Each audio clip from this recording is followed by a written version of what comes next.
This is the Western edition of the CBS Evening News with Roger Mudd substituting for Walter Cronkite in New York and Terry Drinkwater in Los Angeles.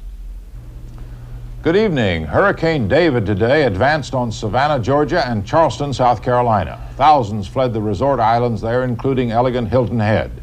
With a death toll between 800 and 1,000 in the Caribbean and property damage in Florida, one source put at $40 million, the storm still rode winds of 90 miles an hour. David Dick reports from Charleston. Jacksonville, Florida. A wall blown down. A pier torn apart. Broughton Street, Savannah, almost deserted. Stores closed, windows taped. The wind ripped away part of the siding of one furniture store and broke out the display window. A large billboard was down, its legs snapped off. Torrential rain swept through historic Liberty Street. The tents at the Savannah Farmers Market fluttered like handkerchiefs on a clothesline.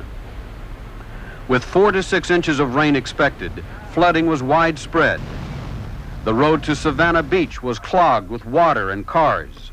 The beach areas were ordered evacuated. The rain drenched rural areas.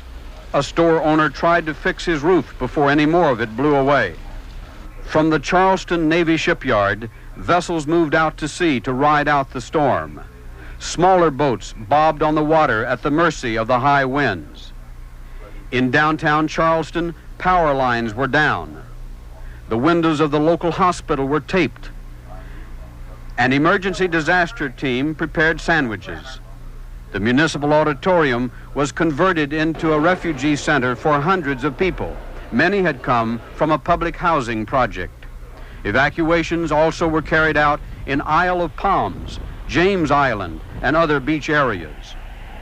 Along the historic Battery, the Charleston seawall, the water roared in. Conditions could hardly be worse. The National Weather Service in Miami is forecasting a storm surge that could push the water level 6 feet above normal. This would occur along the coast from the Savannah, Georgia area to Charleston. If it coincided with high tide here, it would cause major flooding in Charleston. David Dick, CBS News, Charleston, South Carolina. Even though Hurricane David spared Florida its full fury, Governor Bob Graham estimated it had forced 250,000 people from their homes. Most of them returned today, but some tempers reflected unsettled conditions. Bernard Goldberg reports from Miami. 26,000 residents of Greater Miami were evacuated Sunday to 36 Red Cross emergency shelters. Abe Siegel, 80 years old, was one of them, taken to a shelter on Miami Beach. He's back home today, vowing that next time he'll take his chances with the hurricane rather than the evacuation center.